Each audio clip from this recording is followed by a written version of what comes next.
What's happening, world, and welcome to downtown Mansfield, Ohio, where you're hanging with your boy Brian Skowronski here inside of the OH.Report studio, and I've got 5 special guests with me today, all from the Upper Sandusky boys basketball team. Head coach Jeff Winslow, and then the 4 senior members of the team. We've got Evan Young, Brett Montgomery, Cole Sowers, and then Cameron McCreary. So, gentlemen, thank you for coming out here, but I understand that you got a little bit of free time on your hands. You're an educator, Jeff. Of course, you guys are all students. So talk to me about this last week and a half and kind of the whirlwind from where we went to not thinking it was going to be that big of a deal in terms of how our lives were going to change to now and what you guys are currently dealing with. What's going on? How's life? It's been a weird week and a half, I guess. Obviously, none of this has really ever happened before, and we're kind of taking it step by step, and it's been pretty boring, to be honest with you. It's a lot of sitting around doing nothing, just waiting out, see what we can do, what we can't do, and stuff like that.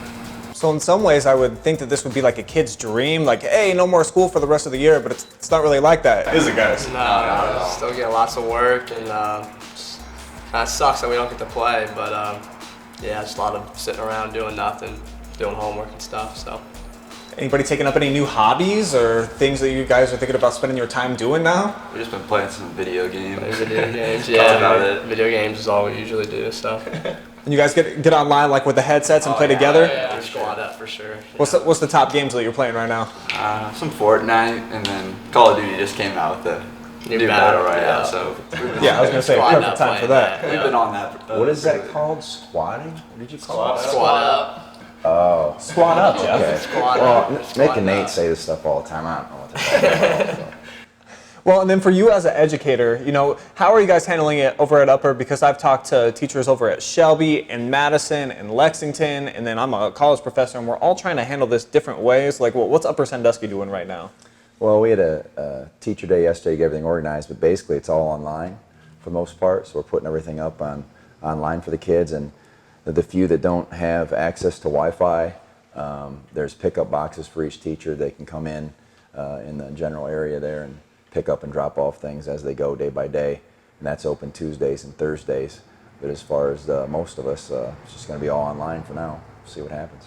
Well, let's take a look back at last week together then. Obviously, you guys win the district championship, in super thrilling fashion.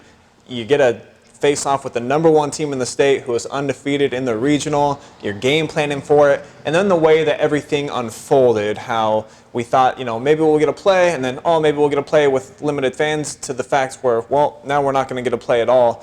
What was that process like for you guys, handling the information and how it was changing so rapidly day to day?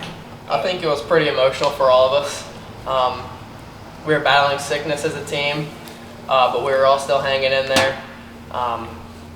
Watching film, going over Scouter, figuring out how we were going to guard some of their guys and what we were going to do offensively to beat them. And, I think we all woke up Thursday morning thinking we were going to play a basketball game that night. So when we found out that we weren't going to play, it was emotional for all of us, especially the seniors, not knowing if we were going to have another basketball game to play in our career or not. So we tried to stay optimistic, but, obviously at the time it was hard with everything that was going on.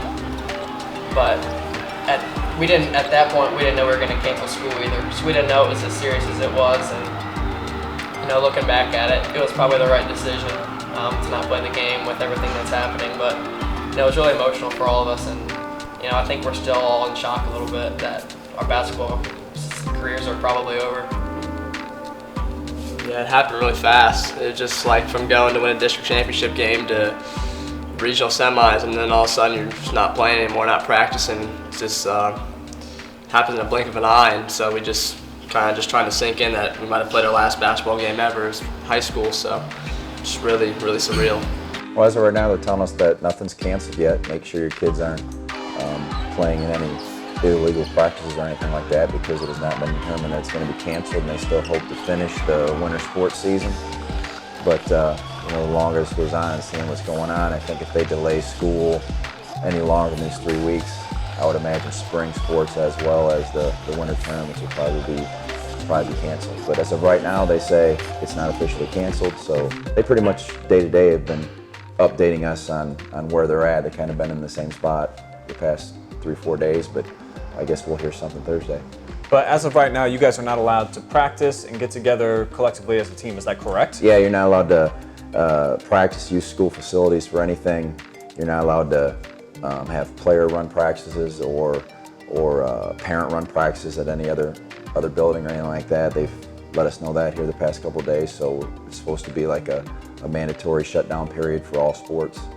At least try to find a way to stay in shape and probably find a hoop outside or somewhere and just shoot and just keep a ball in our hands to stay ready, and when we can have practice, we'll not skip a beat and just get right back into it. It's been tough with they're starting to close gyms and stuff now, which really stinks. I've been trying to get in the gym and lift a lot with not being able to go practice or anything like that, but I've been trying to get to shoot around the hoop and stuff and lift to the house, do some push-ups, pull-ups, stuff like that, just to kind of keep a little bit in shape for if it does be able to play the game. So. Well, just consider this another added piece of adversity to you guys' puzzle this year. Yeah. And when we reflect back on the season, things were going great for you guys. Obviously, you got the big winning streak going after you lost opening night to a really good Willard team who finished state ranked, I think, number 7 in D3. And then you get to game 18, and then Cole goes down with an injury. Let's start there and tell me about moving forward from there, where you had the 5 senior starters all year, you guys got the ball rolling, and then you get the injury. How did that really affect the whole psyche and mindset of the team, would you guys say? It's always next guy up. I mean, we had Cole go down that one game, and it's just next guy up. We got to keep going, and Kate Adams did a really good job stepping up into Cole's role, being the defender, and we just went from there. How tough was that for you senior year, and then you have an injury like that late into the season? It was awful, Sophomore year I also got hurt too, so I don't know. It just hit me hard, I don't know. Just not being able to finish out, and then I knew I couldn't play baseball, and then having everything else that happened on top of my injury, I just felt bad for them all, and I just tried to be there with them as much as I could. And I just knew that I would be there throughout the whole ride, even though I got hurt, and it just sucked. But I don't know. I guess all I can do is get better and stay with them through the whole process. So. And then on top of that, you guys finished out the regular season. You find out that you got to go to the sectional and play like a historic team like Mansfield Senior, and then you lose your top scorer and rebounder for the season heading into that game. Did self-doubt creep in at any point in practice, or how did you guys stay together? I mean, I just think our chemistry throughout the whole season was really, really good, probably the best it's ever been with the teams I've ever played with. And I think just us as a brotherhood, staying close and bonding together really just helped throughout the whole season. Losing that first game really hit hard for all of us, and then losing Cole, we've already been through adversity already. So, like Evan said, next man up. We just gotta keep playing hard and keep moving on, and got it real far. So. Easier said than done to have the next man step up, Jeff. What did you see from some of the younger kids like Kate Adams, who did step in and play some significant minutes, that he was able to do that? What do you think played into that? Well, we were fortunate. We were pretty deep, and we were 9 deep even before Cole got hurt.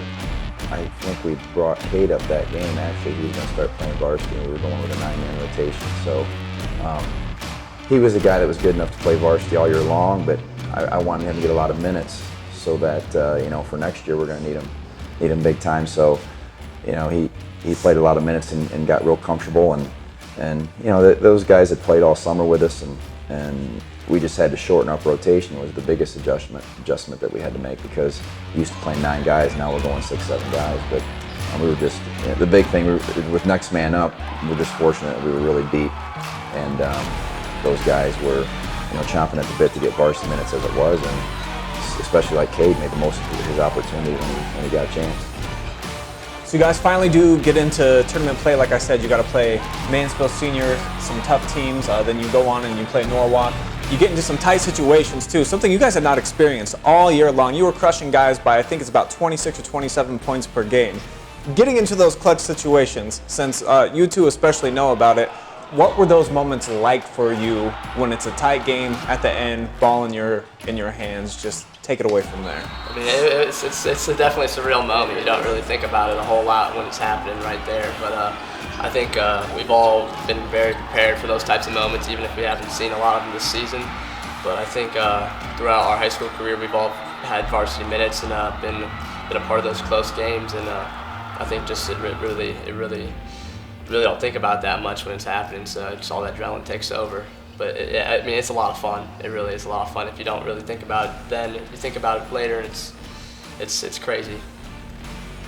Yeah, it's kind of the stuff you work all season for. It's the moments like that, and we all play basketball outside of school, and whether it's down at the park or it's AAU, we're all super competitive, and we all hate to lose more than anything. So in the moments like that, we have that chip on our shoulder that we've had all off season since Cole got hurt, from people doubting us, and it's just an extra momentum booster.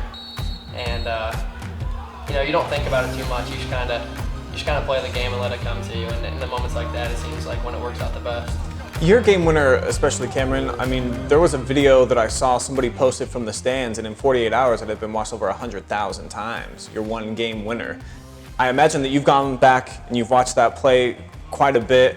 Like, how crazy is it that in 4.5 seconds or whatever it is that you were able to accomplish what you did, man? Like, have you had a chance to really let that weigh in? Like, whoa, yeah. How did I pull that off? Yeah, it was really crazy. Just when it first happened, I just kind of, my body took over my mind, and I really wasn't thinking that much. I was just trying to get to the basket. But yeah, I looked over it multiple times, and I think it was good for sure, just because the buzzer went off before the time went out. And I didn't know that at first, so I was really skeptical at first, but then I heard that, and I was like, oh yeah, I definitely got it off, because I watched, there's countless videos out there. It slowed down and stopped, but yeah, it's just something I'll remember for the rest of my life for sure. Really awesome. And then your expression, like you were expressionless after you made it. You just kind of waited for your friends to come around you? Yeah. Do you remember what that was? Yeah, I watched the video, and I think I was just, all those emotions running through me, and just so much happened at once. It kind of just was, at first, looking to see if it did count, trying to look at the ref, see if he would count it, and I saw him count it, and then I saw him just run out into the locker room, and everyone else just started crowding around me, and then it really started to hit me that I just won the game. So it's pretty cool. But it's really something awesome. And then hitting a game winner yourself, Brett, like, does it feel surreal still, or does it eventually sink in and you're like, man, yeah, just a big play. I just made a big shot. I don't know. I mean, it's sunk in by now, but it definitely took a few days. It was kind of just the feeling of knowing that we're still going to practice and we still have more games to play. It's just a lot of fun. And I kind of did the same thing Cam did. The ball went in, and it was all the adrenaline just kind of built up and exploded at once, and I don't really remember much. I just remember the timeout being called, and then it all kind of came back. Like, all right, we still have a second and a half. We have to close out this game. And Trent made a good play to just go grab the ball, but like Cam said, it's definitely something I'm going to remember for the rest of my life. You guys had not led that entire game until that basket, which obviously was the craziest part of the whole thing. And then Evan, you guys lose a 1,000-point score, the leading scorer on the team. You really had to step up your at least the scoring. I believe you were well over 20 points at every single game in the tournament. How much different was your approach playing when you have 3,000-point scores on the perimeter versus when it was just yourself and Cameron that were kind of dictating a lot of the offense? We had a lot of guys on this team that can score the ball. Me and Cam score a lot. Dribble the ball most of the time. But we still got Brett, who's a knockdown shooter, and Cade's a knockdown shooter. I didn't really try to do too much. I just still tried to play my game and let it come to me. And I know Cam did the same. We just wanted to keep playing our games, attacking the basket and looking for open shooters, and it led to success in the tournament, and we were able to get pretty far. How much did you have to change game plan from what you had done all year that had gotten you there to the point where you lose a couple of kids? Did you have to mix things up? Yeah, because with a 9-man rotation, one of our goals was to wear the other team down and to sub pretty frequently and keep everybody fresh and go 94 feet constantly with constant pressure.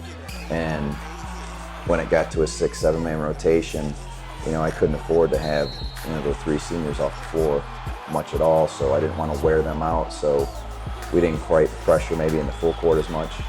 as we have all year long or the past few years, but we still did some half-court pressure and different things like that, and just had to, instead of going 94 feet all the time, we just had to pick our moments so our kids could get a little bit of a rest.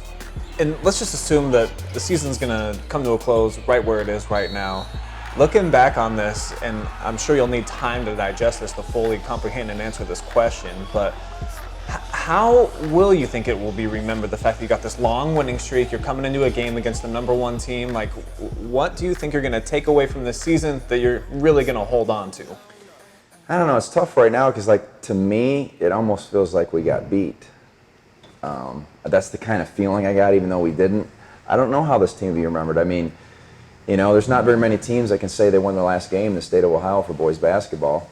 And 24 in a row, pretty incredible, and they're only the third team in upper history to make it to a regional. So you would like to think that this team would really be remembered for, you know, what they accomplished as a group, and probably especially the way they accomplished it in terms of, I mean, we were really good when we had all the guys, really, really good. We were really on a roll, and everybody expected big things from us. But I think, you know, once we lost a few players, maybe there was some doubt by other people, but never doubt by us that, you know, when you still have two 1,000-point scorers that are your two guards, you know, you can be pretty good. And they had some good people around them that could shoot the ball and defend, and so, you know, it's just going to be a memorable year for many reasons. And then this coronavirus is just kind of topping it off. It's kind of the way our end of the year has happened. Everything has been strange, so why not? You know, my assistant coach was sitting right next to me when we got the call, 7th period, Thursday. They weren't going to play, and it was canceled. And he said, "Dang, I shouldn't have said that yesterday," because the day before he said, "What else could possibly happen to this group?" Because we had some kids sick, and like, "You shouldn't have said anything, man, because now we're not even going to play." So it is what it is. You have to deal with it, and you know, we've got a lot of memories. A lot of great memories. You know, probably the greatest team I've ever coached. I mean, the team chemistry has been unbelievable, and they've mentioned it, but that's one of the ways you get through things like this is, you know, everybody's on the same page, everybody loves each other, everybody fights for each other, and when you got good team chemistry, you can overcome a lot of things, and I think that was important in this, and hopefully, you know, all the fans in Upper remember this team for what it was. Yeah, definitely some high praise.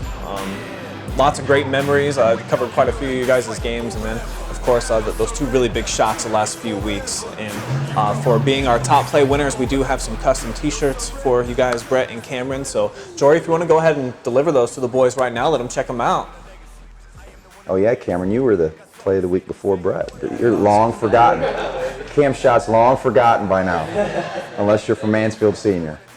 Yeah, Mansfield Senior fans haven't forgotten that by a long shot. No, absolutely not. Yes, sir. Man, how much noise have you heard, like, via social media, people hitting you up? Because we have hundreds of comments on our videos and our posts, people going back and forth. It's actually been kind of fun to watch. It was bad at first. I mean, that's all I ever saw on Twitter and stuff for probably 3 or 4 days, and people texting me, asking me if you thought it was good, and then it was bad. But yeah, I read through one of the viral tweets that went out about it, and all the people were backing me up and stuff, so I thought that was pretty cool. So. What was one of the craziest tweets that somebody sent to you, maybe being mean or the other way around? I think the funniest one was they told me that the shot wasn't good, but they also said that the kid who shot the shot was probably the dumbest kid they've ever seen. Oh man, Twitter can be cruel, can it? Very cruel, man. All right, before I let you guys get out of here, you know, a lot of people know Upper Sandusky and OH.Report on the court. We'd like to get to know you guys a little bit more off of the court. So I got a 10-pack of questions for you guys, and you can huddle up and you can discuss these and decide which player you think it is. Tell me who fits this particular personality, okay? All right, guys, who would you say is the class clown on the team? Not just out of you four, out of everybody. Gavin Carey, without a doubt. Yeah, our big man is definitely a clown for sure. Apple doesn't fall far from the tree there, does it? You should see his dad. Understatement.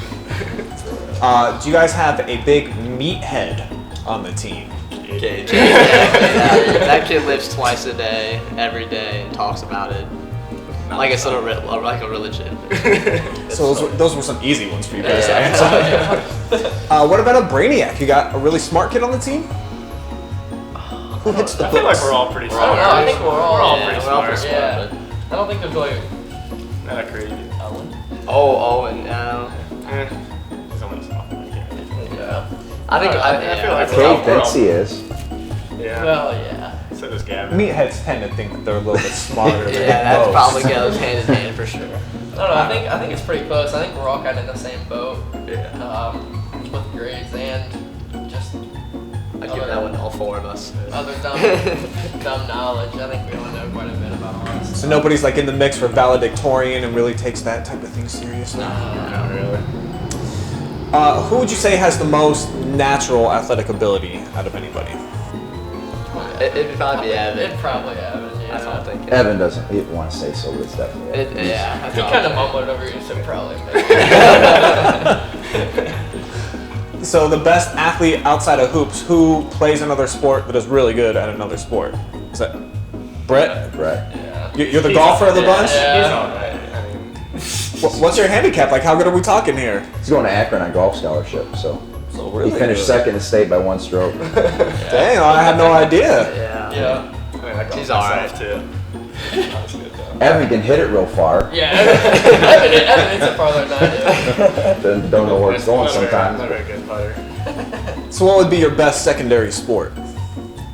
Golf. That's the only other sport that I play. Golf and basketball. But if you tried to pick up another sport, you guys feel like he'd probably be the guy. to Evan figure was it a out. heck of a baseball player too. Yeah. Probably should have played baseball, but I think we're all in that boat with picking up another sport, except for Cameron. Except for me. If Cameron plays any sport other than basketball, it's horrible. You He's can so tell bad. you ought to see Cameron bowl. He's the worst bowler I've ever seen. You see him play baseball in gym class. If there was a war for being the worst at everything else except one thing, I'd get it for sure. So it's a good thing that you found hoops. Yeah, huh? it's a good thing I played basketball. For sure. All right. Who's the most shy guy on the team that's usually pretty quiet and reserved? Jackson. Jackson. Yeah. Well, Jackson's smaller, but he's still a freshman, so. So he's got time to grow. He's got time to grow out of it, but What about the opposite? Do you have a really confident guy on the team that's like borderline cocky even? maybe Gavin. Gavin. For no reason, really. I think he just does it kind of be funny, but we just kind of let him do his own thing. We don't argue with him too much because He's like bigger than us. 6 inches and 100 pounds. So we don't really So Yeah. we don't argue with him too much. What do you think, Coach? It's Brett Montgomery. Yeah. It's got to be Brett. Yeah, Oh, yeah. man. They don't call him Big Shot Brett for nothing. Big shot. I didn't say What about the ladies' man on the team? Would that be Brett then? Big shot Brett? Yeah. Get a lot of date requests? that. I don't know. Cole or I. Both of them. Yeah, these two are lady killers for sure. Most likely to become president one day. I'd probably say Gavin. Yeah. Gavin again. He's got a lot of personality traits that are kind of all over the place. But gathering if that. he starts an argument, he's gonna win, whether he's right or He just not. knows a lot of Yeah. interesting things that I don't know. A lot of people don't. He's know. actually probably the smartest one out of all of us. He just knows weird stuff. Yeah, he knows a lot of things that people wouldn't really know. We talk about something, he'll just state some random fact where it's like, Yeah, he watches a lot of YouTube and kind of picks up on a lot of stuff. So he's the most interesting man at Upper Yeah, Sandusky. definitely. That's Yeah. exactly how I put it. All right, last one for you guys. Most likely to make it to the NBA. Who would it be? Probably all hope that it's yourself, right? I don't know. I mean, Evan's got the size. Beamer. Oh, no way. Let's see it, yeah. I don't know. Wait till he develops his coordination. Oh, man, that may be, yeah, for sure. Who knows? He might be 6'11" by then. Yeah, he's not done. Still growing. Yeah. He's, Yeah, that's true. I don't know. Yeah, potential-wise, probably Trent. But right now, probably Evan. Well, congratulations, Evan. We hope we see you on an NBA court soon, sometime, if we ever get back to playing. Right, if we get to the draft. All right, guys, thank you so much for coming in. Jeff Winslow, the senior members of the Upper Sandusky Rams. Unfortunately, their season cut short due to coronavirus, but trying to make the best of it right here on the OH Report. Give you a little coronavirus bump before we get out of here. See you guys next time.